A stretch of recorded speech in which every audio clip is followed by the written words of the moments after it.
Oh man, for Matchroom and Dillian Whyte, it just keeps going from sugar to shit. Andy Ruiz said he is not fighting in the UK, and that's it. What up, Fight World? It's your boy Ego, and I'm back with some more boxing. Make sure you smash the like button. Also, subscribe to the channel for the latest and greatest in boxing. If you want to become part of the gang notification gang, please hit the bell icon now. Let's jump right into it. Andy Ruiz, he said he ain't fighting in the UK. You know, and Dillian Whyte failed a drug test. Everyone's talking about it. And this is what Andy Ruiz put. He said, I'm not going to the UK for the rematch. Hashtag, it's a setup. So he don't like that. He feels like they would be plotting against him, you know, to try to get that belt back. And, you know, with Dillian Whyte failing the drug test and Andy Ruiz now saying this is not a good look for DAZN and Matchroom in general, because the fight with Andy Ruiz and Joshua, it was discussed days after the first fight. You know, after Andy Ruiz beat Joshua, they announced they triggered the rematch clause like literally 2-3 days after. And to me, this suggests that there's hurdles with the negotiating. Eddie Hearn has been pretty quiet. You know, he hasn't been his loud vocal self. He has threatened to sue. You know, and it seems like we're getting that a lot from Eddie Hearn, where he's threatening to sue somebody, the WBC, if Dillian Whyte, who just potentially squandered a WBC mandatory position by failing a drug test with multiple banned substances in his system. That's what the latest report suggests. And, you know, it's just not a good look, all in all. It's not a good look. But to me, this suggests that there are some problems and issues in dealing with the negotiations, because we've heard Andy Ruiz several times now state that he's not trying to fight in the rematch in the UK.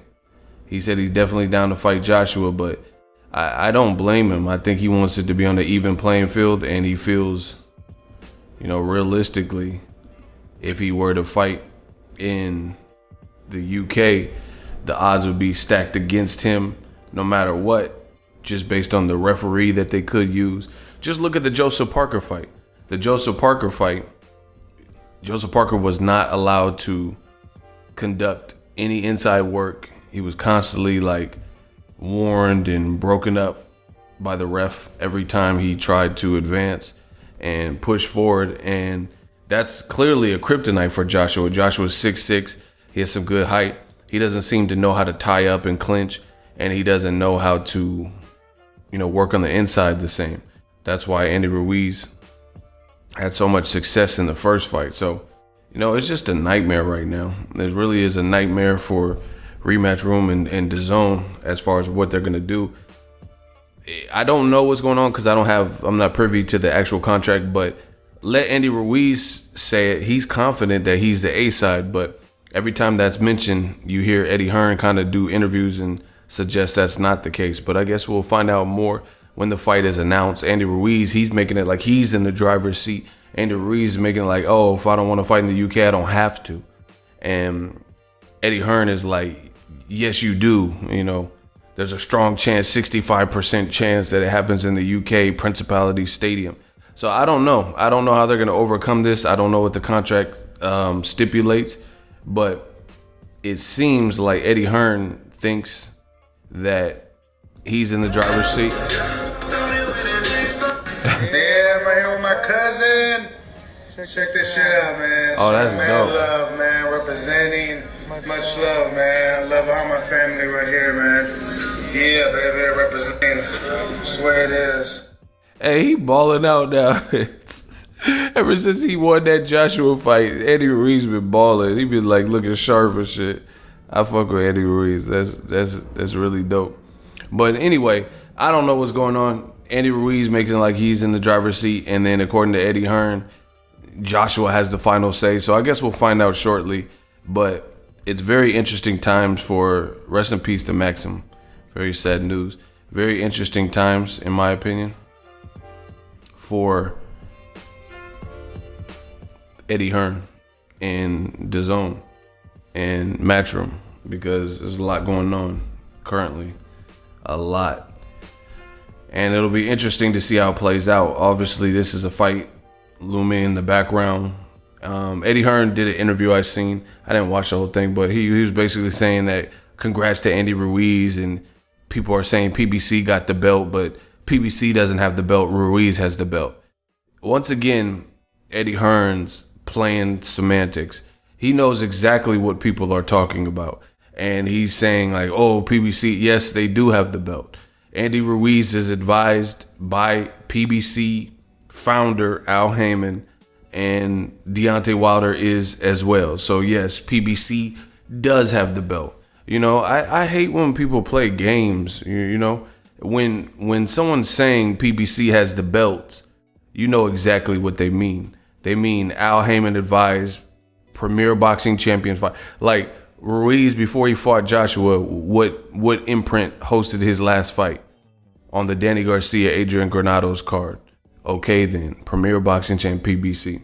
So I'll see how this all plays out, but Ruiz said he ain't going to the UK, and I don't blame him. I think Joshua, it's imperative that he wins for Sky Sports, for Rematch Room, for DAZN. So you never know. And especially with Dillian Whyte failing drug tests, Dillian Whyte and Gerald Miller accusing Joshua of being on something, and Dillian Whyte failing recently and saying that drugs are harder to cheat the test, or it's harder to, you know, basically America's stricter, the USA, which is a contradiction to what Eddie Hearn says. He said in America, you know, everyone's failing. You know, it's all kinds of crazy shit, but a lot of double talk. We'll see how it all plays out, but I don't blame Andy Ruiz. Mexico or USA, that's where the fight should happen. Take it or leave it. You know, as far as this, every time, I hate that with like rich people always threaten to sue. You know, they start some stuff and then they always the first one to talk about suing somebody. You know, oh yeah, if I don't get my way, I'm gonna sue. That's corny. And the other thing is, one, lawsuits take a lot of money. Two, it takes years to actually, it's like an ongoing thing. It's a burden for everybody involved. You know, Canelo got sued by All Star Boxing, his former promoter from Mexico. This shit been going on in the courts for years. You know, and there's appeal processes. The All Star Boxing won some money off Canelo, but then they're trying to appeal it. You know, it's a long process. And I keep hearing Eddie Hearn. That's how I know he's losing power in terms of these issues, you know, the negotiating in the heavyweight division. That's why people are saying it's a PBC belt. I mean, he can play games and act like he don't know what people are talking about, but this is why people are saying he's losing power, because, you know, he's doing these desperate things, talking about, oh, it's not a PBC belt. All right. You know, I'm going to sue if I don't get my way. All right. We'll see how it all plays out. Let me know what you guys think. Drop your thoughts in the comment section. We working. So if you enjoyed this video and want more content like this on the channel, you can show your appreciation by going to the PayPal donate button or the YouTube support button. And you can donate any amount that you feel is equivalent to the value of this video. Much more to come. Thank you guys for your support. Boxing Ego, the future of boxing.